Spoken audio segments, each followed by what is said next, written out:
네, 지난 시간에는 마태복음 1장 1절의 말씀을 전했습니다. 그와 함께 마태복음과 누가복음에 있는 족보를 중심으로 어, 이 구약 시대를 통해서 하나님께서 무엇을 준비하셨고 정말 예수 안에서 일으키신 그 하나님의 구원의 역사를 전했는데요. 마태복음 1장 1절의 말씀은 정말 이 신약 성경을 열어제끼는 데 있어서 조금도 부족함이 없는 충분한 말씀이죠. 기원이라, 시작이라, 창조라, 예수 그리스도의 기원이라. 다윗의 자손이요 아브라함의 자손으로 오셔서 다윗에게 약속하신 대로 또 아브라함에게 약속하신 대로 아브라함의 모든 자손들과 모든 민족들을 구원하실 예수 그리스도의 시작이라, 그렇게 이제 신약 성경을 시작을 합니다. 네, 오늘은 누가복음 1장 1절로 25절까지의 말씀을 전합니다. 누가복음 1장 1절로 4절까지인데요. 이 말씀은 이렇게 4개의 절로 구성되어 있습니다만 헬라어 성경은 한 문장입니다. 그러니까 한 문장으로 누가가 이렇게 데오빌로에게 그리고 우리에게 우리 중에 이루어진 사실, 이루어진 일, 이미 이루어진 일, 예수 안에서 하나님께서 온전히 다 이루신 그 일에 대하여 증거하는 것이죠. 그런데 우리 중에 이미 성취된 사실, 성취된 일에 대하여 처음부터 목격자와 말씀의 일꾼된 자들이 이미 우리에게 전해주었다는 것이죠. 이것은 이제 사도들이 그리고 예수님과 공생애를 함께했던 제자들이 이렇게 주께서 무엇을 행하셨으며 무엇을 말씀하셨고 또 십자가에서 죽기 전에 무엇을 행하셨고 그리고 십자가에서 죽으시고 부활하신 후에 우리에게 무엇을 말씀하셨는지 그것들을 상세하게 전해주었다는 것이죠. 그래서 그 전해준 것들을 이렇게 여러 사람들이 이미 기록했다 그리고 책을 썼다는 것이죠. 그것을 바탕으로 해서 이제 누가 자신이 처음부터 일어났던 그 모든 일을 주의 깊게 조사하고 추적하고 확인했긴 했다는 것이죠. 그러므로 인해서 누가 자신이 이렇게 처음부터 그 모든 일들을 주의 깊게 조사하고 추적한 것을 차례대로 여기에서 보면 3절이죠. 차례대로 이제 쓴다라고 말하는 건데 차례대로란 말은 이제 정확하게 이죠. 그래서 정확하게 기록을 한다는 것이고, 그래서 이렇게 정확하게 기록하는 이유가 4절입니다. 이미 들어서 알고 있는 것을 더 확실하게 하려 함이라고 하는 것이죠. 정확하게 알므로써 확실하게 알므로써 우리가 우리 인생 중에 무엇을 의지하고 또 무엇을 바라보며 정말 예수 안에서 우리에게 말씀하신 그 하나님을 예배하고 그 하나님을 바라보고 그 하나님을 의지할 수 있도록, 그것이 우리의 인생이 되기 때문에 그렇죠. 그래서 이건 정말 중요한 건데, 정말 모든 시대에 하나님의 참된 계시라고 하는 것은 이렇게 누가가 우리에게 이야기해 주는 대로 차례대로 정확하게 예수께서 무엇을 말씀하셨고 예수 안에서 하나님께서 무엇을 행하셨는지, 이것이 성령 안에서 우리에게 생명이 되고 능력이 되기 때문입니다. 그런데 여기서 이제 데오빌로 각하, 이제 그냥 각하란 말은 이제는 좀 개혁 개정 성경에서는 이제는 더 이상 안 쓸 줄 알았는데 그래도 써요. 참 좋아해요, 각하. 왜 그렇게 좋아하는지. 이게 이제 왜 이 어떤 고대 문화를 보면 상대방에 대한 극존칭이 있죠. 존경하는 데오빌로요.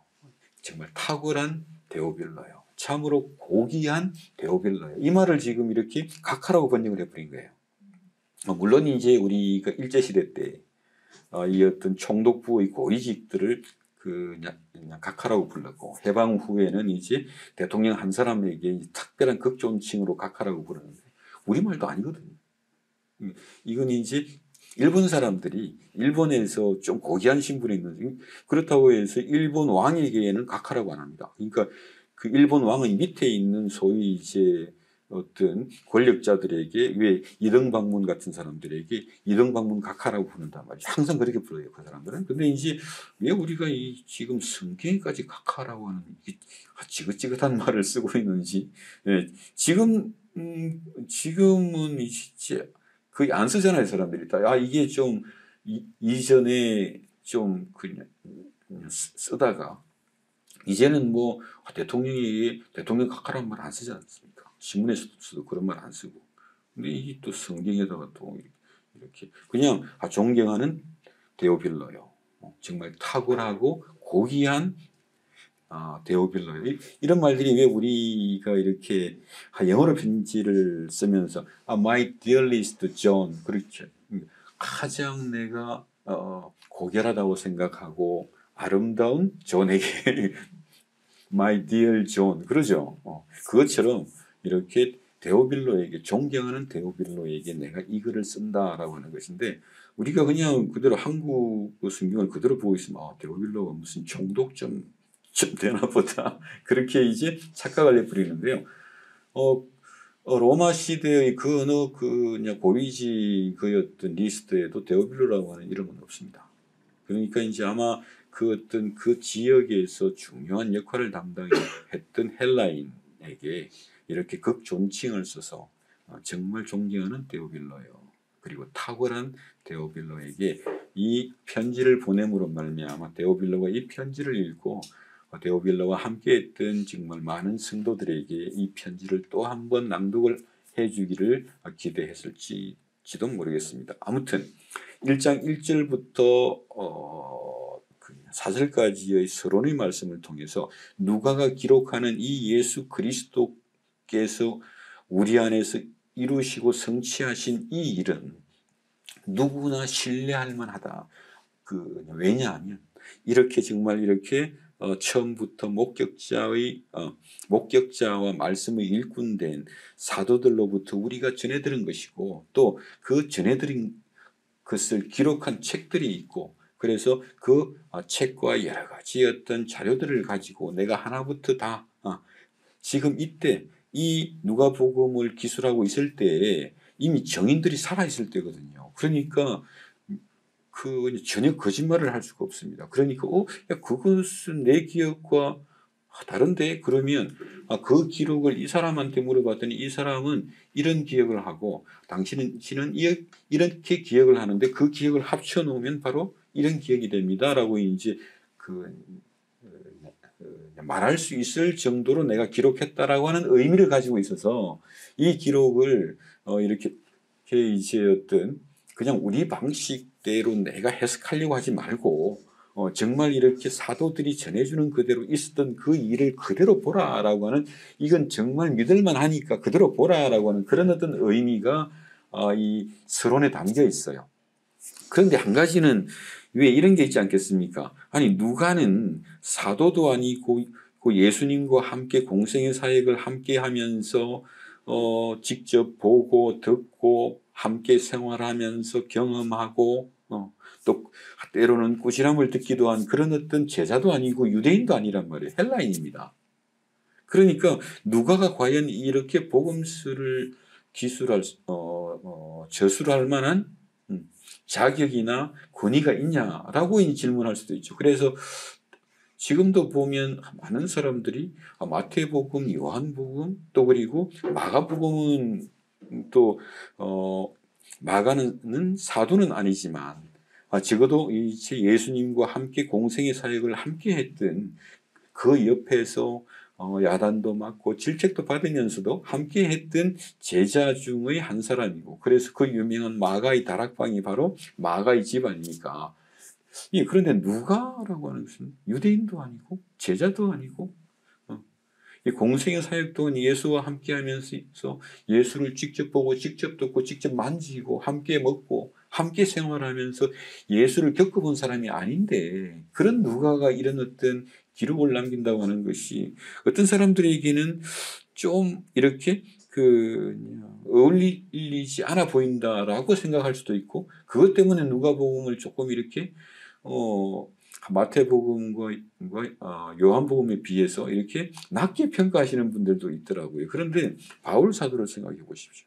그리고 이렇게 직접 그 어떤 예수님의 공생의 사역에 함께하면서 직접 보고 직접 겪어본 적이 없는 바울과 그리고 누가가 전체 지금 신약 성경의 상당한 부분을 차지하고 있죠. 우리가 사람을 안다라고 하는 것은 그 사람에 대해 가지고 이렇게 누가 전해주는 말로 듣기만 해가지고는 알 수가 없잖아요. 직접 봐야죠. 직접 만나봐야죠. 그래서 우리가 이렇게 이렇게 예수님과의 어떤 인격적인 만남, 그리고 그 속에서 이제 우리가 예수의 마음을 공감하는 것, 이런 것들을 우리가 인격적인 만남이라고 하는데, 이렇게 우리가 듣고 만난다는 게 참 중요하거든요. 근데 한 번 만나는 걸로 끝나진 않아요, 사실은. 근데 그 한 번 만났다. 그 한 번의 만남이 물론 중요하죠, 우리에게는. 그렇지만 그 어떤 만남이 내 인생이라고 하는 시간을 두고, 정말 내 현실이라고 하는 어떤 답답한 현실 속에서 그 하나님과의 정말 예수 안에서 나에게 말씀하신, 그리고 나를 구원하신 그 하나님과의 지속적인 교제가 없다면 참 그건 아무런 의미가 없는데, 바울 사도를 보고 있으면 분명히 바울 사도는 12사도보다도 예수를 아는 그 예수와의 관계에 어떤 친밀함이 떨어져야 되는데 오히려 더 깊은 것들이 막 나타나죠. 이게 뭡니까? 우리가 흔히 첫사랑을 이야기를 하지 않습니까? 그 첫사랑의 기억이 강한 사람이 있고 첫사랑의 기억이 희미한 사람들이 있어요. 그런데 이 첫사랑의 기억이 강하든 희미하든지 간에 정말 내가 그때 예수를 만났을 때 내 마음이 얼마나 흥분되고, 정말 이 온 우주 만유의 창조자이신 그 하나님께서 나를 찾아오셔서 나를 사랑하신다고 하는 그 말씀이 내 온 마음을, 내 온 인격을 얼마나 황홀하게 붙잡았는지, 그 기억이 중요하긴 한데 성경에도 없는 첫사랑이라고 하는 말을 왜 그렇게 열심히 하냐고. 우리가 그렇게 하나님을 인격적으로 만난 건 중요한 건 맞는데 그 성경에도 없는 말이잖아요. 첫사랑이라고 하는 말은. 그 첫사랑이라고 할 때 그 중심이 누구예요? 내 기분이에요. 그러니까 그 만남은 중요한 건데 그 만남으로 끝나버리고 그 기억을 회상하면서 그 기억을 되살리고자 하면 그 발전이 없습니다. 그냥 그런 첫사랑의 기억은 이 현실 속에서 아무짝에 소용이 없단 말이에요. 지금 그 얘기를 하려고 하는 거예요. 왜냐하면 누가는 내가 본 것이 없기 때문에 정말 나에게 전해준 그것을 그 어떤 그 인생의 현실을 통해서 지속적으로 확인하고 있어요. 이게 뭡니까? 예수님이 말씀하신 그대로입니다. 나를 보지 않고도 믿는 자들이 복되다. 이 현실이 누가와 바울에게 그대로 임하지 않습니까? 우리는 다 정말 예수님을 직접 본 적이 없고 직접 정말 우리 주님과 그 어떤 뜨거운 광야를 함께 걸었던 적이 없는 사람들이에요. 정말 사마리아의 그 불타는 그 어떤 정오의 시간에 정말 우물을 향해서 주님과 함께 걸었던 적이 없는 사람들이란 말입니다. 그럼에도 불구하고 예수께서 우리에게 전해주신 그 말씀이 성령을 통해서 우리가 예수의 인격을 대면하고 예수의 마음을 대면하면서 이것이 우리의 현실을 통해서 그저 그때의 기억에 의존하는 것이 아니라 내 현실을 통해서 끊임없이 예수의 구원이 확인되는 것, 이것이 바로 누가요? 바울의 인생이었고, 그것이 보지 못하고 복된 자들, 이전의 기억을 의지하면서 그 기억을 그냥 곱씹으면서 그렇게 그냥 살아가는 인생이 아니라 내가 본 것이 없기 때문에 나는 계속해서 확인해야 돼요. 정말 그때 우리 주님, 부활하신 주님을 만났는데 내가 손가락을 딱 넣어봤더니 세상에 손가락이 쑥 들어가더라고요. 주님 정말 부활하신 거 맞습니다. 그걸로 끝나는 것이 아니라 그 부활 예수가 내 인생의 이 핍박의 시대에 이 정말 핍박의 시대에 답답한 모든 인생의 현실을 통해서 끊임없이 확인되어 오는 거죠. 그래서 나를 보지 않고도 그 손가락을 내 손바닥에 집어넣지 않고도 이 예수의 부활이 소망이 되고 능력이 되고 생명이 되는 자들, 그들이 진짜로 복되다. 그게 바로 바울의 인생이었고 누가의 인생이에요.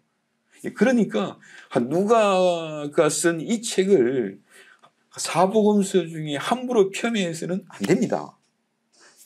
그 이유로 인해서 지금 누가가 사도들이 우리에게 전해준 것, 그리고 지금 사도들이 있고 제자들이 살아있는 정인으로 있는 그 시대에 내가 감히 그 모든 사실들을 하나하나 물어보고 추적하고 조사해서 처음부터 그 차례대로 정확하게 기술하고자 한다.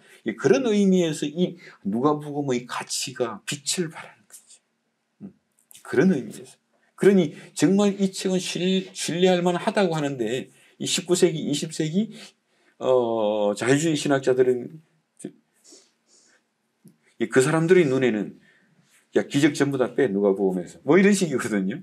아니, 누가가 보고 듣고 그 정인들을 다 이렇게 만나고 확인한 사실들을 기록하고 있으니까 이 기록은 믿어도 좋다고 하는데 거기에다가 꼭 무슨 이런 이유를 대고 저런 이유를 대요. 그런데 정말 이렇게 예수 안에서 일어난 일을 그대로 바라보는 것, 우리도 그들과 함께 우리 눈으로, 믿음의 눈으로 바라본다면 우리 또한 우리 인생의 현실에서 정말 누가가 전해주는 우리 중에 일어난 일이고 이루어진 일이 우리로 하여금 전혀 다른 새로운 것들을 보게 합니다. 이미 이루어진 일이 아직 오지 않은 영원한 종말을 가리키고 있고 그 영원한 종말에 대한 우리의 확신이 우리로 하여금 오늘을 살게 하고 움직이게 하고 생각하게 하고 일어서게 하고 행동하게 하는 것이거든요. 이것이 우리의 실제적인 구원이 되고 이로 말미암아 우리가 보지 못한 자로서 참으로 복된 자, 나를 보지 못하고 믿는 그들이 참으로 복되다. 나의 의는 믿음으로 말미암아 살리라. 그래서 이것이 지금 1절로 4절까지의 서론의 말씀입니다. 그리고 이제 1장 5절로 25절까지의 말씀은 세례요한의 출생에 대한 예언의 말씀인데요. 5절입니다. 유대왕 헤롯 때에 아비야 반열에 제사장 한 사람이 있었으니 이름은 사가랴요. 사가랴 이름이 이게요. 이게 이제 히브리어 이름은 스가랴입니다. 그러니까 스가랴 선지자의 어떤 스가랴서가 있지 않습니까? 이제 스가랴인데 이게 이제 헬라어로 가면서 자카리아 그렇게 됐어요. 그러다 보니까 영어 성경은 그대로 받아가지고 자카리아가 됐고요. 자카리아를 한자어로 바꾸니까 사가랴가 됐는데 이걸 이제 우리가 또 그 한자어를 그대로 받아가지고 하다 보니까 스가랴도 아니고 자카리아도 아닌 사가랴가 됐습니다. 아무튼 그렇게 해서 사가랴니까 스가랴고 이 히브리어의 의미는 하나님이 기억하신다. 하나님이 기억하신다. 그런데 유대왕 헤롯 때에 아비야 반열에 제사장 한 사람이 있었다. 그 이름이 바로 하나님이 기억하신다는 의미의 사가랴이고 이건 또 실제로는 우리는 스가랴로 이미 번역을 해도 또 좋을 것 같은데 한 번 또 이렇게 지명이나 사람 이름을 옛날 중국어 성경에서 우리가 그대로 음력을 한 거니까요. 한 번 그렇게 하고 나면 바꾸기가 힘들죠. 그런데 한번 좀 바꿔주면 아이들에게 좋습니다. 정말 이 어떤 유대의 역사와 그리고 바벨론의 역사, 아수르의 역사, 그리고 이제 알렉산더를 비롯한 그 헬라의 역사가 이 성경이 진짜 사실이구나 하는 것들이 확 들어와요. 그러니까 이제 왜 우리 이사야서에서 이스라엘 사람들을 바벨론에서 이제 풀어줘 가지고 이제 포로기가 끝나면서 그 이름이 페르시아. 그 이제 페르시아라고 하면 그걸 꼭 바사라고 아직까지도 그렇게 하잖아요. 그렇다 보니까 아이들은 바샤 뭐 그냥 성경에만 있는 이상한 나라인가 보다. 그러니까 그냥 성경을 신화로 얘기해요. 근데 페르시아 그러면 저거요? 저거 페르시아. 그 페르시아의 세계사에서 다 배우는 키루스 대왕. 키루스라고 하는 것은 키루스라고 하는 사람은 세계 최초의 그 뭐라고 할까요? 그냥 패권 국가 또 혹은 제국을 건설한 사람이거든요. 그러니까 키루스 그러면 세계사에서 우리가 배운 그냥 페르시아와 온 중동과 유럽과 그리고 그 아프리카 이집트까지 어떤 제국을 세운 그 사람 금방 오잖아요. 근데 바사의 뭐라고 하죠 우리가 성경에서?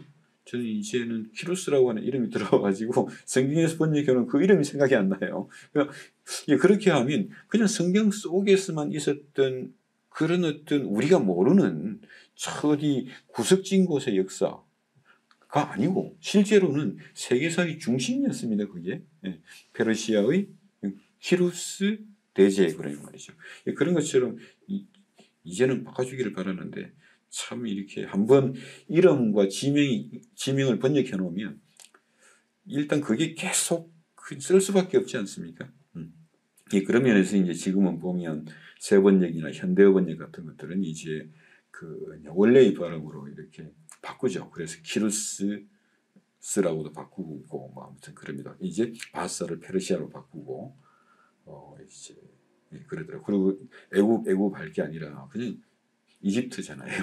근데 애국 그러면 이집트와 다른 나라 같잖아요. 자꾸만. 그러니까 이집트의 람세스나 이런 어떤 성경의 세계사의 기록에 나오는 파라오들 그 이름과 그 시대 같은 것들이 지금 우리가 성경의 말씀을 전한다고 하는 게 무슨 어떤 추상적이고 먼 나라 이야기가 아니라 그만큼 구체적이고 사실적인 이 세계의 역사 속에서 일어났던 일들을 우리가 전하고 듣는 것이거든요. 그런 면에서는 좀은 아쉽다. 그래서 지금 그 이유는 뭐냐면 이렇게 누가복음의 기록이 너무나 사실적이고 실제적인 거예요. 그러니까 유대왕 헤롯 때 그러잖아요.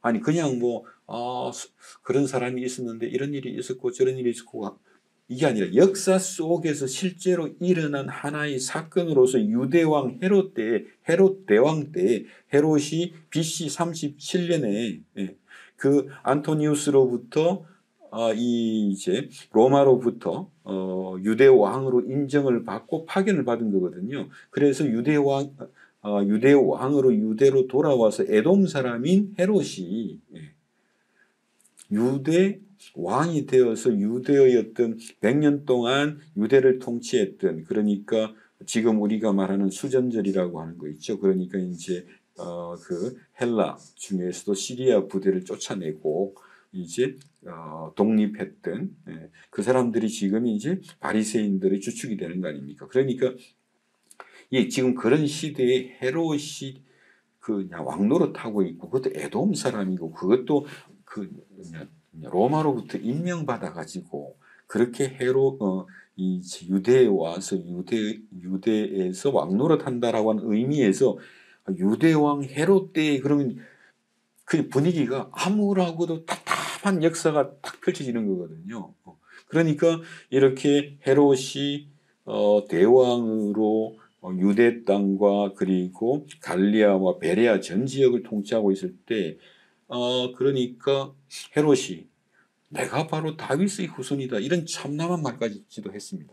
왜냐하면 아니 다윗 왕 이후로 지금이 가장 큰 영토를 가지고 강대한 나라 아니냐 이런 헛소리를 하면서 내가 바로 다윗의 후손이다라고 이제 주장할 정도로 그런 어떤 참남한 시대 그것이 지금 이 한마디 유대왕 헤롯 때 이때는요 성전의 제사도 시큰둥하고 하나님께서 우리 민족을 위해서 이스라엘에게 약속하신 그 모든 것들이 참 멀리 보이고 하나님이 우리하고는 아무런 상관이 없는 것 같은 그런 답답한 섭섭한 기분이 이 한마디에 있는 겁니다. 유대왕 헤롯 때에 아비야 반열에, 그러니까 이제 이 어떤 성전에서 제사로 하나님을 섬기는 제사장들은 24반열이었습니다. 그러니까 이제 24반열 중에 아비야 반열은 8번째 반열이고요. 이 한 반열에는 4개에서 9개 정도의 어떤 뭐 그렇다고 이제 그 하나의 반열에 여러 개의 그 소그룹이 있었다고 그래요. 그래서 그 이제 소그룹들이 1년에 2번, 한 번에 일주일씩 성전에서 봉사하는 겁니다. 청소도 하고 뭐 이런 일도 하고 저런 일도 하고 제사를 지내는데 여러 가지 일들을 이렇게 담당을 하는 거죠. 그 아비야 반열 8번째 반열에 이제 한 소그룹이었겠죠. 그리고 그 한 소그룹에는 보통 4개에서 9개의 가문, 그러니까 이제 그냥 패밀리 집안들이죠. 그 집안들이 이제 그 속해 있어서 아비야 반열의 한 소그룹에 속해 있었던 사가랴, 발음이 어려우니까 번역이 더 짜증날라. 사가랴는 이제 아마 거기에 이제 속해 있었죠. 예, 그리고 그의 아내는 아론의 자손이니 그랬습니다. 아론의 자손이고 이름은 엘리사벳이다. 이름이 엘리사벳이라고 하는 것은 그 이름으로 맹세하시는 분이다. 그분은 나의 분깃이다. 그러니까 하나님에 대한 믿음을 표현하는 거죠. 그런데 지금 이렇게 구태여 아론의 자손이다 이렇게 한 것은 뭐냐면 제사장 집안이잖아요. 그러니까 이제 제사장 집안의 사가랴와 그리고 아론의 자손, 그리고 이 어떤 제사장 집안 중에서도 적통의 제사장 집안에서 엘리사벳, 이 두 사람이 결혼을 했다. 그러니까 이 당시에는 제사장 가문끼리 결혼을 하게 되면 특별한 은혜의 표지라고 이제 생각을 했답니다. 그래서 그 다음 6절입니다. 이 두 사람이 하나님 앞에 의인이니 주의 모든 계명과 규례대로 흠이 없이 행하더라 이렇게 되죠. 그러니까 지금 하나님 앞에서 의인이다. 하나님이 그를 의인이라고 기뻐하셨다. 그렇게 기뻐하신 이유는 주의 모든 계명과 규례대로 흠이 없이 행하였기 때문이다. 자, 그러면 자 이제 우리가 신약 성경에서 이제 로마서를 비롯해서 하나님이 그를 의롭다 하신다는 것은 하나님이 그를 기뻐하시고 그를 이제 완전하다고 하시고 그를 사랑하신다는 그런 의미가 된단 말이죠. 그런데 여기서 의인이라고 했으니까 이렇게 주의 모든 계명과 규례대로 흠없이 행하였기 때문에 의인이다. 이것이 이제 구약 성경의 의인의 표지다.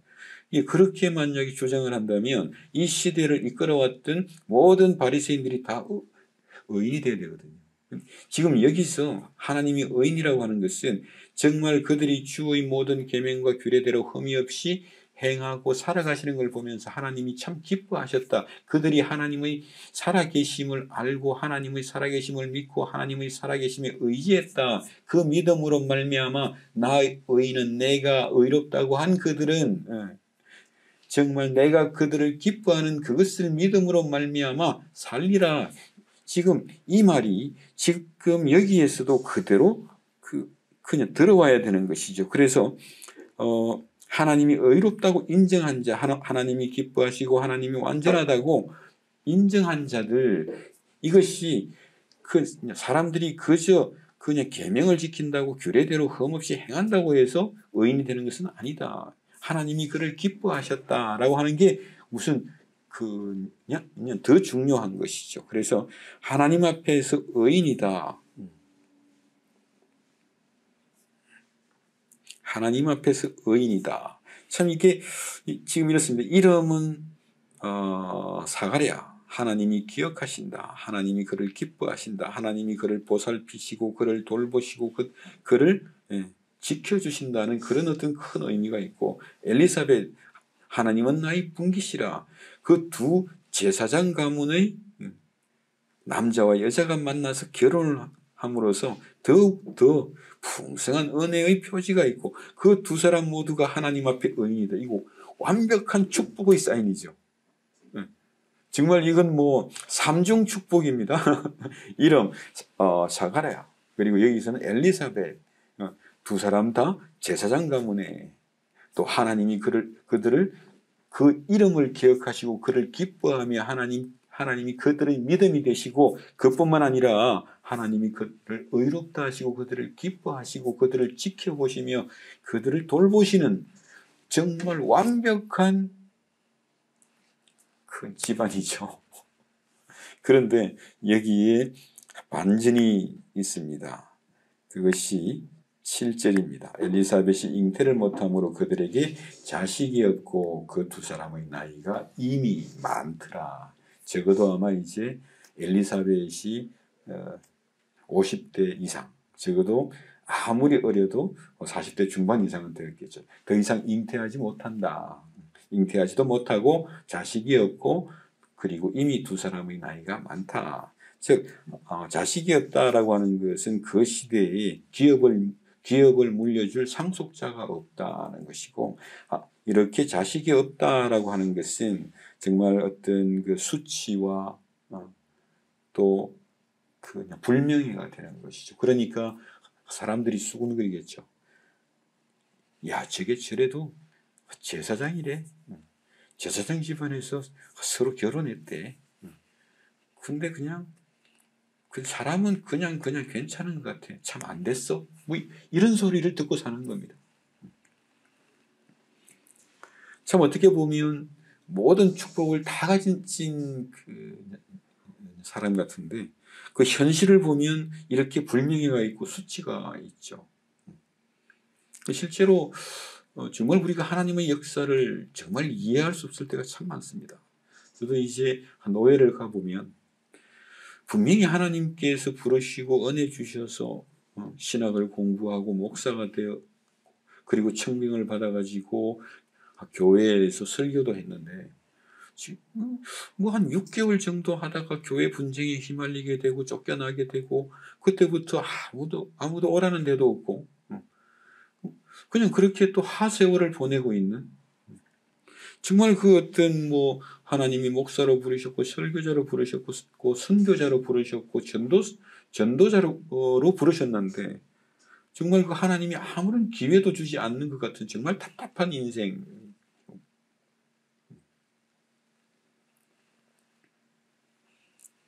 그래서 우리가 흔히들 이제 이 어떻게 보면 하나님이 의롭다 하시고 기뻐하시고 돌보시는데도 불구하고 그 인생이 답답하고 그 인생이 참 불명예스럽고 그 인생이 복이 없고 그 인생이 그냥 복이 없는 정도가 아니라 아예 그냥 처참한 경우도 있죠. 가장 대표적인 사람이 욥입니다. 하나님이 분명히 의롭다 하셨잖아요. 하나님이 그를 기뻐하신다고 했는데, 욥의 현실을 보면 기가 막힌 거 아닙니까? 그러니까 친구들이 와서 욥의 몰골을 보고 너무너무 불쌍해서 일주일 동안 펑펑 울었다고 그러죠. 일주일 동안 펑펑 울고 나니까 뭔가 하고 싶은 말이 생기는 겁니다. 그러니까 각자가 친구들이 여러 가지로 해석을 합니다. 네가 이래서 이런 거야. 네가 죄를 지었기 때문에 하나님께서 너를 징벌하신 거 아니냐. 그러니까 욥은 펄쩍 뜁니다. 나는 억울하다. 아니야, 네가 억울하다고 하지 말고 잘 생각해봐. 뭔가 네가 감추고 있는 어마어마한 큰 죄가 있을 거야. 그러니까 네가 이렇게 지금 하나님으로부터 징계를 받는 거 아니냐. 지금이라도 반성하고 회개하고 뉘우쳐라. 그래야지만이 정말 뉘우치고 지금이라도 똑바로 살아야 지금 너희 시작은 미약하였으나 너희 나중은 창대하리라. 그 말이 거기서 나오는 거거든요. 그러니까 욥은 억울하다고 하는 것이고요.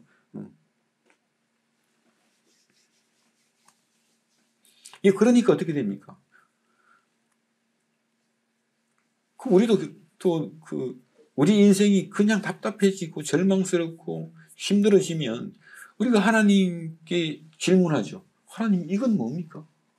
하나님 도대체 왜 이러시는데요? 그렇게 원망하기도 하고 한탄하기도 합니다. 그런데 정말 저는 이 말씀이 정말 좋습니다. 하나님이 욥에게, 욥이 하나님한테 계속 질문하잖아요. 하나님 혹시 실수한 것 아닙니까? 내가 받아야 될 징계가 아니고 다른 사람이 받아야 될 징계를 천사가 잘못 배달한 거 아닙니까 지금? 계속 질문하거든요. 그런데 하나님이 묻습니다. 내가 묻는 질문에 네가 답해라. 남자답게 허리를 동이고 내 앞에 나와서 내가 묻는 말에 답해. 이게 진짜 기가 막힌 말이에요. 우리가요, 내가 이 도무지 알 수 없는 인생의 현실 속에, 아까도 그러지 않습니까? 왜 누가와 바울이 예수님을 직접 본 제자들보다도 더 깊이 예수를 알고 예수를 누리고 있는가?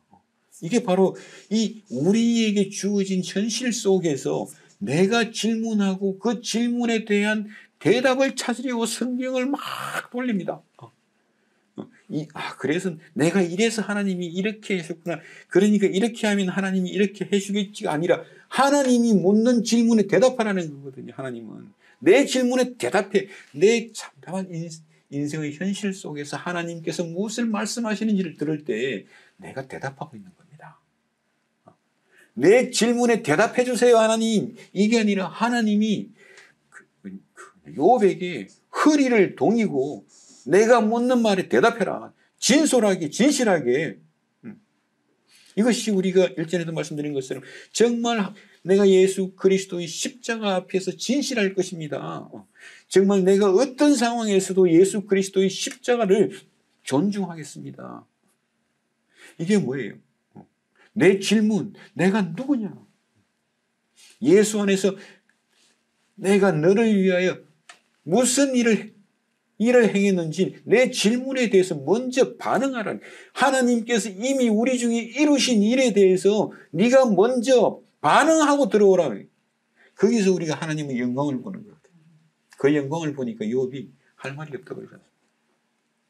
내가 전에는 귀로만 들었더니 이제는 눈으로 봅니다.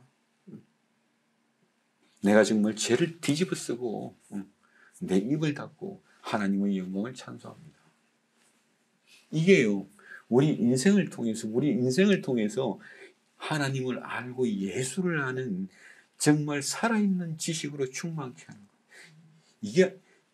이것이 누가가 복음서를 기록할 수 있는 자격이 있는 사람이 되는 거예요. 그래서 누가복음 안에 정말 이렇게 다른 복음서에 없는 충만하고 깊은 복음의 메시지가 들어가 있는 거예요. 그래서 누가는 사도가 아닙니다. 그러면 바울도 예수님의 공생에 함께하지 못했잖아요. 그래서 그 시대의 많은 사람들이 정말 바울의 메시지를 의심하기도 했거든요. 그런데 지금 어떻습니까? 바울의 메시지가 최정점에 와 있지 않습니까? 그래서 로마서를 모든 성경 중에 가장 우뚝 선 보석이라고 하죠. 누가복음도 마찬가지입니다. 어찌 보면 사복음서 중에서 가장 부족할지는 몰라도 이렇게 정말 누가가 자기 인생을 통해서 예수를 확인하고 예수를 바라보고 예수님의 질문에, 예수 안에서 우리에게 질문하시는 그 하나님의 질문에 끊임없이 그 인생을 통해서 답변하고 있는 거 있죠. 우리는 물론 질문하기 좋아합니다. 하나님 이건 왜 이렇습니까? 좋은 거예요. 그런데 정말 우리가 가장 먼저 내 인생이 괴로울 때, 하나님이 보이지 않을 때 하나님께서 우리에게 주시는 하나님의 질문, 그 예수 그리스도 안에서, 이 십자가 안에서 우리에게 말씀하시는 것, 그것을 인정하지 않고는 우리는 하나님의 영광을 대면할 수 없고 하나님과 함께 갈 수가 없는 거예요. 그러니까 허구한 날 첫사랑의 기억에 의지할 수밖에 없는 참으로 불쌍한, 정말 답답한 성도의 인생, 축복이 어디 있는지 안 보입니다. 정말 이렇게 하나님의 새로운 역사에 눈을 뜬 사람들이 비로소 정말 하나님이 나를 돌보시고 나를 기억하시며 나에게 하나님께서 은혜를 베푸신다는 이름을 가진 요한이라고 하는 아들을 주시는구나. 그게 보이지가 않는 거 있죠. 사방이 다 막혀있는 것밖에 안 보인다는 말입니다. 이것이 정말 우리가 내가 어떤 자리에서도 하나님 앞에서 내가 의인이라 이것을 놓쳐버리면 아무것도 없어요. 내가 하나님 앞에서 의인이기 때문에 예수 그리스도의 피로, 그 피로 말미암아 하나님이 나를 의롭다 하셨다라고, 나를 구원하셨다라고 하는 그 사실을 믿는 사람이기 때문에 그 사실을 성령을 통해서만 우리 귀에 들어오거든요. 아, 하나님이 그 아들의 피로 나 같은 죄인을 의롭다고 완전하다고 하시고 나를 기뻐하시고 나를 돌보시고 나를 책임지시는구나. 그게 보이면 하나님 앞에 내가 의인이기 때문에 하나님, 내가 오늘도 잘못했습니다. 내가 오늘 죄를 지었습니다. 내가 이렇게 했습니다. 하나님 정말 내가 잘못했습니다. 이렇게 죄를 자복할 수 있는 것이거든요. 그게 아니라면요. 그저 내가 나를 위해서 죄를 자백하는 것밖에 안 돼요. 하나님, 미안합니다. 내 체면이 이번에 많이 깨졌네. 앞으로는 잘해보겠습니다. 그게 무슨 그거예요? 그게 아니면 하나님과 싸워야 돼요. 내가 얼마나 열심히 했는데 이렇게 나온다니까요. 그게 아담의 선악 아닙니까? 내가 안 했어요. 지금 하와가 했어요. 하와가 이렇게 하라고 했기 때문에 나는 죄가 없습니다. 정말 내가 얼마나 열심히 살았는데요. 내가 정말 하나님 앞에서 죄를 안 짓고 얼마나 최선을 다했는지 하나님이 그걸 알아주시지 않으시면 섭섭하죠. 그렇죠. 섭섭해요. 항상 하나님께 섭섭이 나와 있는. 하나님이 나를 의인이라고 하신 그 자리에서 하나님의 질문에 대답하라. 그래야지만이 누가처럼 바울처럼 내가 하나님을 보지 못했음에도, 예수를 보지 못했음에도 정말 보지 않고 믿는 그들이 누리는 복에 참여할 거 아닙니까? 이게 우리 인생이 정말 답답한 현실 속에서 우리가 하나님께 답하기 시작하면, 하나님의 질문에 대답하기 시작하는 것, 그게 정말 예수 그리스도 어린 양의 피와 그리스도의 정언으로 말미암아 너희가 이겨라. 이 모든 정말 이 핍박의 시대를, 답답한 시대를 견디고 감당하고 이기라고 하는 것, 그것이 바로 종말을 향한 우리의 그 소망이 되는 계시록의 메시지와 똑같은 메시지인 거예요. 그러니까.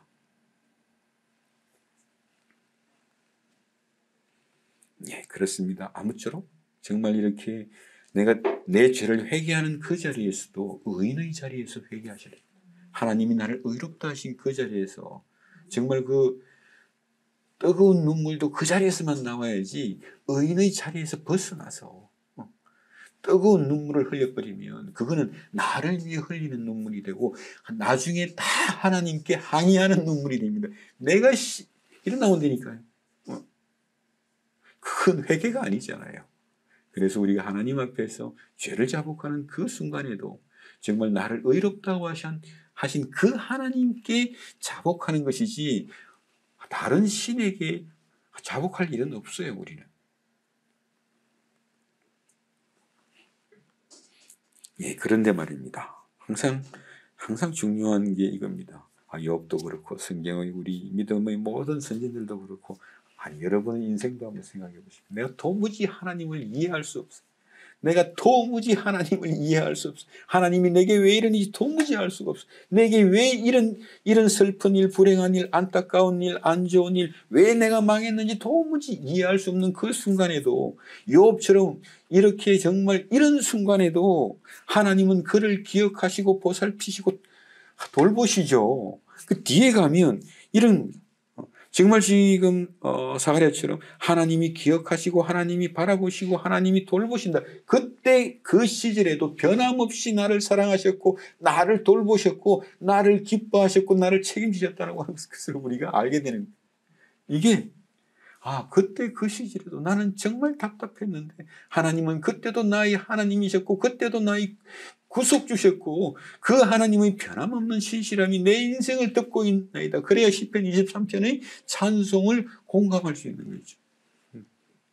여호와는 나의 목자이신 것이 맞습니다. 내가 사망의 캄캄한 골짜기를 걸을 때에도 주의 지팡이가 내 눈에 보이지 않았음에도 불구하고 나를 지켜주셨나이다. 내 영혼의 구속주이십니다. 그 찬송이 나오는 것이죠. 그래야지만이 보지 않고도 정말 복된 자의 길에 참여하는 겁니다. 이것이 바로 누가와 그리고 그 바울이 다른 사도들과 제자들처럼 이렇게 정말 예수의 정말 공생애를 함께하면서 예수를 보고 예수를 만지고 예수께서 하시는 말씀을 듣고 예수의 표정 하나하나까지 다 지켜가고 그리고 예수의 질책을 직접 듣기도 하고 꾸지람을 듣기도 했던 그 제자들의 정은 정말 소중한 거거든요, 우리에게. 그런데 그때 참여하지 않았던 누가와 바울 또한 그보다 더 깊이 예수를 알고 또 이 어떤 그리스도 안에서 하나님과의 깊은 교제를 누릴 수 있는 것, 나를 보지 않고도 믿는 자들이 참으로 복될 것이다. 말씀 그대로 이 십자가 은혜교회 성도님들에게도 이 일이 이루어지기를 예수님 이름으로 축원드립니다. 그래서 우리가 이전의 어떤 은혜 받았던 기억도 우리에게는 소중한 거예요. 하지만 정말 그때의 그 기분을 또다시 느끼기 위해서 신앙생활을 하는 건 아닙니다. 우리 의인들의 하나님이 의롭다고 한 자들의 인생이 답답할지라도 그 인생은 답답함으로 끝날 수 없는 것은 하나님께서 그 답답한 인생을 지켜주시고 돌보시며 기억하시며 의롭다고 하신 하나님, 그 아들의 피로 의롭다고 하신 그 인생의 찬란한 영광을 우리가 이 땅에 살면서 포기할 수 없잖아요. 그것이 우리 이전에 그 찬송 그대로 내가 어떤 때에도 예수 그리스도의 이름을 배신하지 않겠습니다. 포기하지 않겠습니다. 내 인생은 포기해도 그 이름은 포기하지 않겠습니다. 내가 그 십자가에 항상 진솔할 것입니다.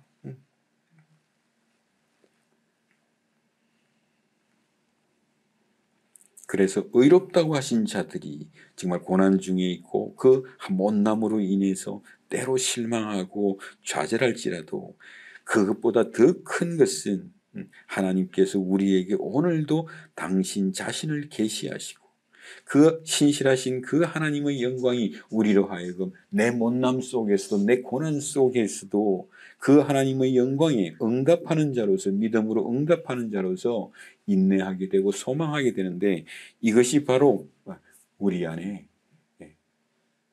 내가 한 게 아닌데 하나님의 은혜와 하나님의 능력과 하나님의 그 생명으로 우리를 풍성하게 할 것입니다.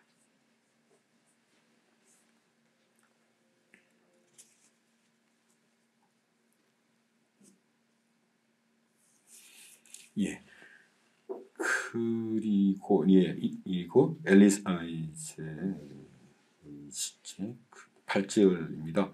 마침 사가랴가 그 반열의 차례대로 하나님 앞에서 제사장의 직무를 이제 수행을 하는데 제사장의 전례를 따라 제비를 뽑아 주의 성전에 들어가 분향하고 이게 이제 이 당시에는 아까 이제 그랬죠 제가 그 유대왕 헤롯 때이기 때문에 성전에 대한 어떤 그 유대인들의 정성이나 진심이 많이 희석되었던 때입니다. 그러니까 사실은 이미 그 어떤 이름이 생각이 안 나서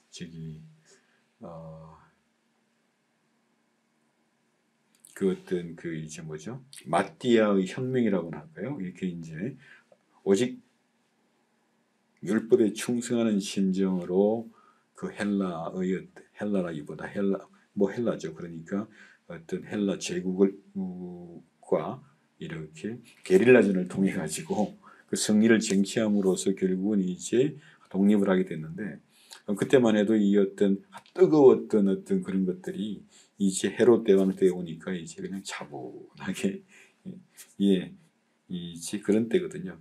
그러다 보니까 제사장들도 별로 그렇게 존경받는 그런 시대가 아닌 거죠.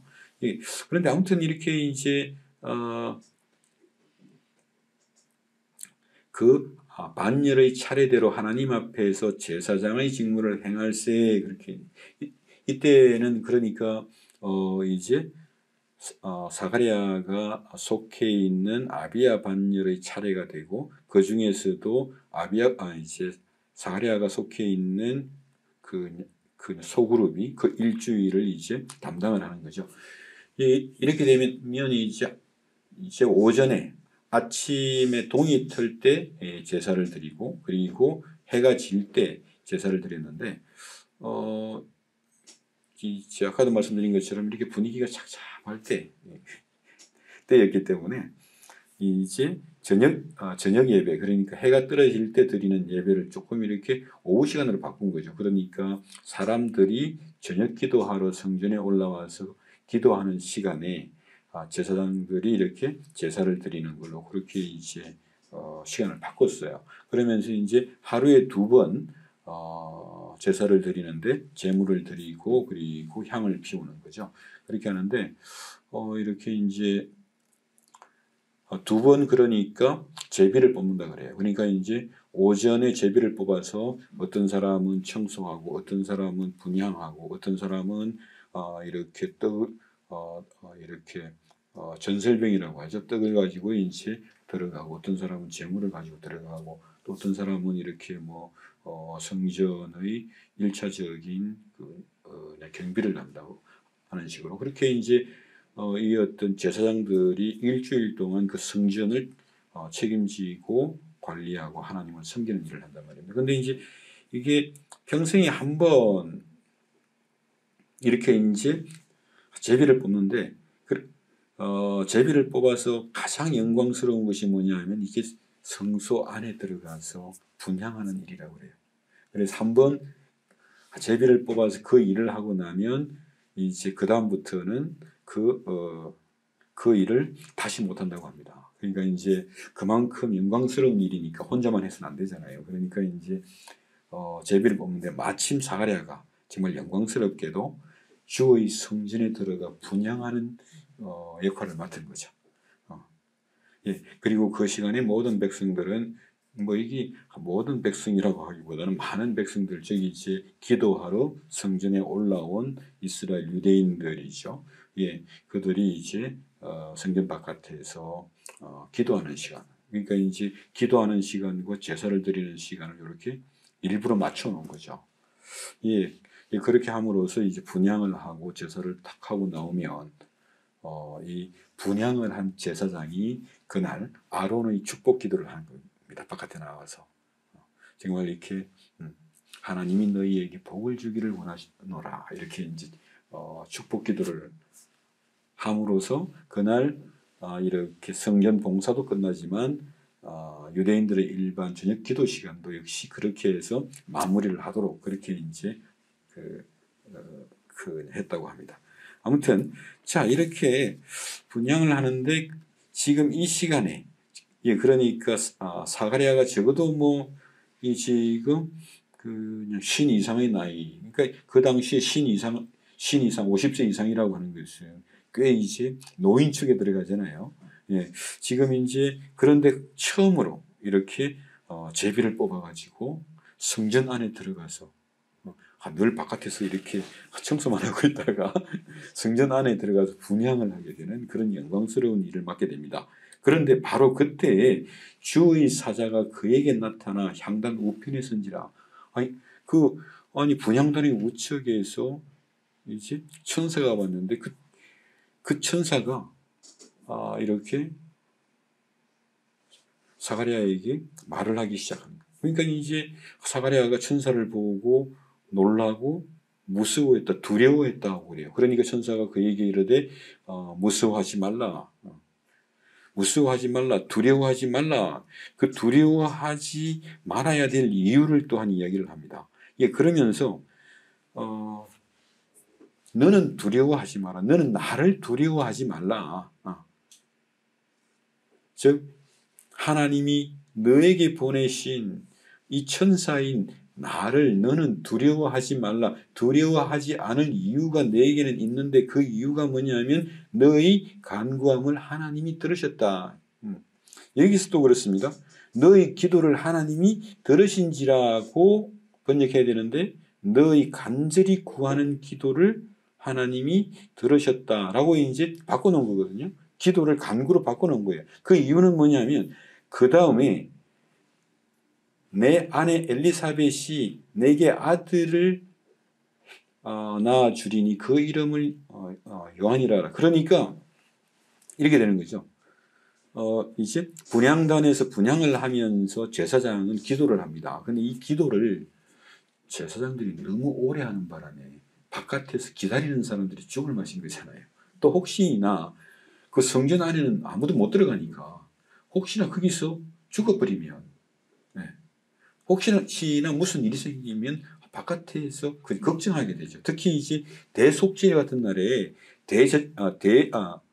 그런 날은 대제사장이 그 어린 양의 피를 가지고 들어간단 말이에요. 그런데 안 나와. 왜? 이번 기회에 기도 한번 빡시게 하자. 기도를 길게 해버리면, 아니, 바깥에 있는 사람은 혹시나 하나님이 이 제사를 안 받으셔가지고 대제사장을 죽여버리셨나? 그런 걱정을 하게 되잖아요. 그러니까 이제, 그 당시 규정을 만들어가지고 대속죄일에도 기도를 이 이상 하지 말라라고 하는 이제 규정이 있었다고 그래요. 그러니까 제사장이 지금 평일날 저녁 제사에서 분향단 앞에서 기도를 하는데, 내게 아들을 달라고 그렇게 간절하게 구했겠습니까? 그런데 그 다음 말을 보면 엘리사벳이 아들을 낳아주리니 그 이름을 요한이라고 하라. 그러니까 얼핏 아들을 구했고 아들을 주신다는 말로 그냥 들려버리잖아요. 이게 오해라는 겁니다. 이렇게 해버리면 그 다음 말에 지금 이제 누가가 우리에게 지내주는 그 풍성한 메시지가 다 사라져요. 우선 첫 번째는 이렇습니다. 우선 제사장이 분향단 앞에서 기도를 하는데 그 아들 달라고 기도할 리가 없고, 또 두 번째는 사가랴가 이미 나이가 많다고 했기 때문에 더 이상 엘리사벳이 임신을 할 수 없는 나이가 되었기 때문에 이미 포기하고 있었고요. 예, 그런 상태에서 제사장으로서 분향단 앞에서 분향을 하면서 기도한다고 하는 것은, 예, 그 이스라엘의 구속을 위한 기도를 하는 것. 아브라함에게 약속하신 대로, 다윗에게 약속하신 대로, 우리 모든 선지자들에게 예언의 말씀으로 약속하신 대로 우리 이스라엘을, 이 답답한 이스라엘을, 정말 로마의 식민지요 헤롯이 대왕으로 이스라엘을 다스리고 있는 이 불쌍하고 답답한 이스라엘을 하나님 구원하소서, 그 기도. 그러니까 지금까지 400년 동안 선지자가 없었어요. 선지자를 보내셔서 우리에게 하나님 말씀하소서, 우리를 버리셨나이까. 말라기 선지자 이후 선지자가 없잖아요.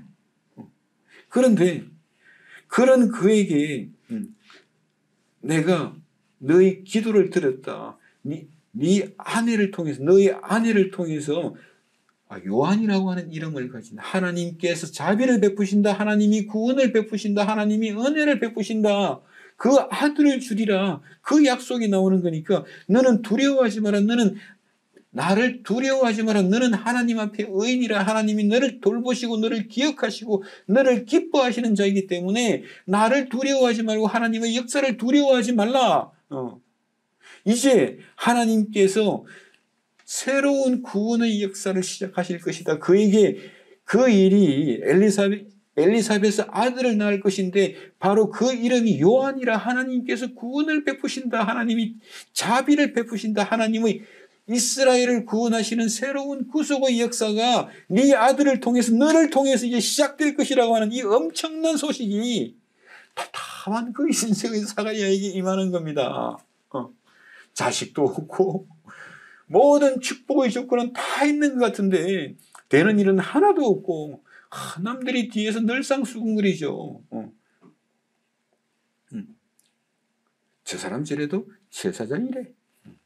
제사장이래. 그거 얼마나 후회했겠어요. 지금도 그러지 않겠습니까? 사역지도 없고 아무것도 없는데 저 사람 그래도 뭐 그냥 목사라네. 목사인지 아무튼 그렇대. 그 소리를 지금 사가랴가 계속 지금 인생을 두고, 그 인생의 현실을 두고 겪어온 사람이에요. 그런데 그럼에도 불구하고 하나님은 그를 기억하신다니까요. 그 이름 그대로 하나님이 그를 기억하시고 그 하나님이 믿음이 되어 있는 그 여자를 통해서 하나님께서 이스라엘의 구속주를 맞이하도록, 이스라엘의 구속주를 준비하도록 요한이라고 하는 구약 시대의 최고의 선지자를 보내시는 겁니다. 예수님이 말씀하시기를 여자가 낳은 자 중에 저보다 위대한 자가 없다 그러잖아요. 근데 이제 우리는 위대하다라고 번역할 수밖에 없는데 큰 자, 하나님 더 가장 큰 일을 한 것. 이사야 선지자보다, 예레미야 선지자보다, 그 어떤 선지자보다 더 큰 일을 한 사람, 그게 바로 요한입니다. 세례 요한이에요. 예, 그러니까 지금 이 문장이 이렇게 읽히셔야 됩니다. 천사가 이렇게 말합니다. 너는 두려워하지 말라. 나를 두려워하지 말라. 나를 두려워하지 말라. 너는 하나님 앞에 의인이니 나를 두려워하지 말라. 너의 기도를 하나님이 들으신다. 하나님이 기억하신다. 여러분이 의인이라면 여러분의 기도를 하나님이 당연히 들으셔야죠. 성령 안에서 마치 이게 분향단의 어떤 향이 하늘로 올라가는 것처럼 우리의 기도를 다 들으신다. 우리를 기억하시고 우리를 돌보시며 우리를 불쌍히 여기시고 그 아들 예수 그리스도 안에서 우리를 구원하시기를 기뻐하시는 그 하나님 앞에서 내가 얼마나 진실될 것이며 얼마나 솔직할 것이며 얼마나 정직할 것이며 내가 어떤 상황에도 그 하나님의 이름을 예수 그리스도 안에서 우리에게 보여주신 그 십자가의 신실하심을 포기할 수 없는 이유, 내가 나에게 아무리 절망을 해도 하나님을 향해서 절망할 수 없는 이유, 이것이 있다면 그것이 바로 성도의 인생이 되는 거죠. 예, 그러니까 이 말씀이 얼마나 은혜로운지 모릅니다. 두려워 말라. 너의 기도를 하나님이 들으신다. 너는 하나님이 기뻐하는 자요. 하나님이 기억하는 자요. 하나님 앞에 의인이라. 예수 그리스도의 피로, 핏부림으로 그 아들의 죽음으로 너를 의롭다 하시고 너를 기뻐하시는 그 하나님이 우리의 기도를 들으시고 우리를 기억하신다는 거죠. 그러니 너는 두려워하지 말라. 어떤 분이 성경을 읽다가 정말 살아계신 하나님을 탁 만나. 그러니까 그 사람은 입에서 탁 나온 말씀. 하나님 정말 살아계신 거야? 아이, 골치 아픈데 이거. 그러더래요. 하나님은 추상적인 그런 존재로만 있어야지. 저기 계시고 나는 여기서 내가 알아서 어떻게 하고 안 되는 건 하나님께서 좀 해주시고 이런 관계거든요. 하나님이 정말 살아계신다면, 그분이 내 기도를 들으신다면, 나를 아신다면, 내 이름을 기억하시고 나를 아시는 분이라면 두렵잖아요.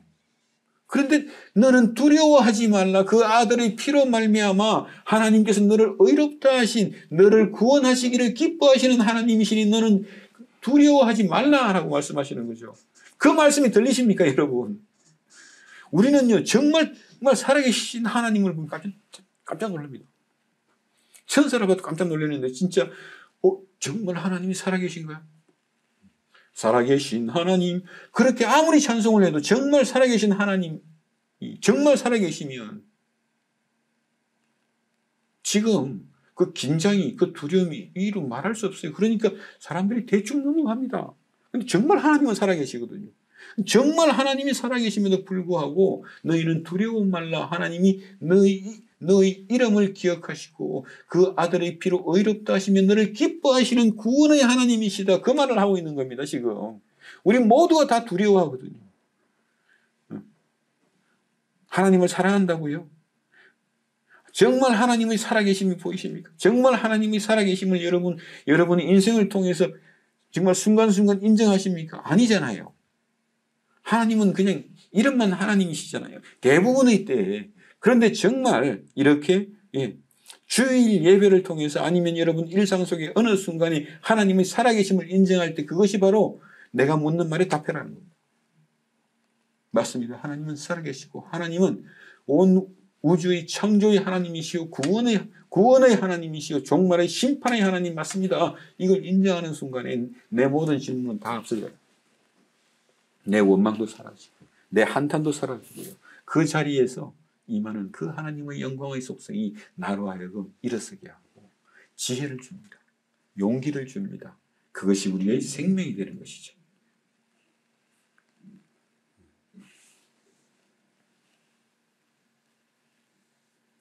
사실 보통 제가 이 설교문을 이렇게 아웃라인을 써오잖아요. 그럼 보통 이제 한 장, 두 장 정도 이렇게 좀 많아지면 세 장 되는데요. 오늘은 어쩐 일로 5장, 6장쯤 되는데 지금 이제 2페이지 했습니다. 근데 1시간 이상 지났거든요. 지금 이 누가복음의 복음서를 보다 보니까 정말 이게 할 말이 많아지는 거죠. 이게 이전에 우리 중에 이루어졌던 일에 대해서 누가가 우리에게 전해주는 거니까요. 예. 그런데 아무튼 오늘은 2가지만 이야기를 하겠습니다. 우선 예, 첫 번째로는 어디 갔죠? 이거였나요? 우리가 하나님의 영광을 대면하는 길, 하나님의 질문에 대답하십시오. 내 안에 숱하게 많은 질문이 있는 줄 압니다. 정말 질문들 많으시죠? 그런데 하나님의 질문에 먼저 대답하십시오.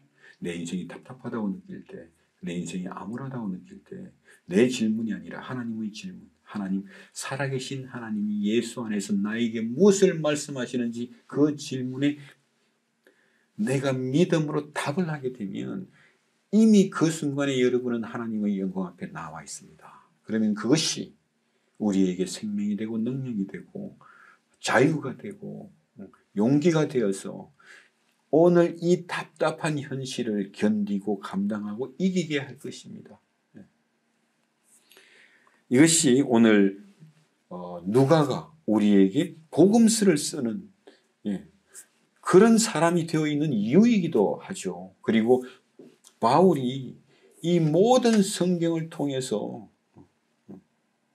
정말 이 어떤 왕관과도 같은 그 왕관에 박혀있는 보석과도 같은 로마서를 쓰는 이유가 되기도 합니다. 이 답답한 현실 속에서 옛날 추억이 아니라 옛날의 기억에 의지하는 것이 아니라 오늘 예수 안에서 내가 끊임없이 답변하기 시작하는 것. 두 번째로는 하나님이 우리를 의롭다고 하시는데 이걸 자꾸만 잊어버리고 살죠, 우리가. 그러면 하나님과의 접점이 없어져요. 내가 이렇게 부족하고 부실하고 답답한 인생을 사는 별 볼 일 없는 인간임에도 불구하고 하나님이 내 이름을 아시고 내 이름을 기억하시고 나를 의롭다고 하신 하나님 앞에 서는 것, 너는 두려워 말라. 하나님이 너의 기도를 들으시고 너의 이름을 기억하시고 너를 돌보시며 너를 지켜주시는 하나님이다. 거기에 내가 아멘으로 응답하지 못하면 이 두려움에서 자유할 수가 없습니다. 그러니까 이렇게 정말 너는 두려워하지 말라. 너의 기도를 하나님이 들으신다. 하나님이 들으시기 때문에 너를 통해서 이스라엘의 구원의 소식이 전달될 것이고 그것이 너의 아들을 통해서 엘리사벳이 아들을 낳을 수 없는 더 이상 아들을 낳을 수 없는 엘리사벳의 그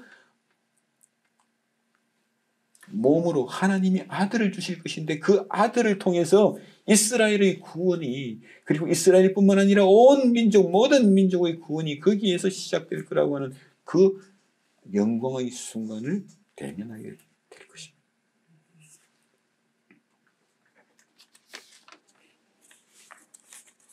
오늘은 14절까지 하겠습니다. 너도 기뻐하고 즐거워할 것이요 많은 사람도 그의 태어남을 기뻐하리니 여기서 기뻐한다라고 하는 말은 그냥 일상적인 기쁨을 이야기하는 것은 아니고요. 하나님의 위대하고 자비로운 행위가 나타났을 때 그것을 보고 아멘하고 기뻐하는 그 기쁨을 이야기하는 겁니다. 그러니까 요한이라고 하는 아들을 주시는데 이제 나도 이제 내 기업의 상속자가 생겼어. 이 기쁨이 아니라 하나님의 참으로 위대하고 자비로운 구원의 역사가 그 요한을 통해서 너에게 나타날 것이니 너도 기뻐할 것이고 많은 사람들이 너의 아들 요한으로 인하여 기뻐할 것이다. 그러니까 정말 이렇게 우리가 우리 인생을 통해서 정말 하나님을 두려워하지 말라. 천사들을 두려워하지 말라. 세상을 두려워하지 말라. 너희는 두려워하지 말라. 너희는 두려워하지 말라. 나다. 두려워하지 말라. 하나님이시다. 두려워하지 말라. 너희는 우리에게 주신 하나님의 나라가 있고 우리에게 주신 하나님의 의가 있는 한 그 무엇도 그 어떤 두려움도 우리를 정말 이렇게 붙잡을 수는 없습니다. 내가 거기에 시달릴지라도 그렇게 정말 너희는 걱정하지 말라, 염려하지 말라. 하나님의 나라와 하나님의 의를 바라보라. 그리하면 그 어떤 두려움도 다 땅에 파묻힐 것이라고 이야기하는 것이죠.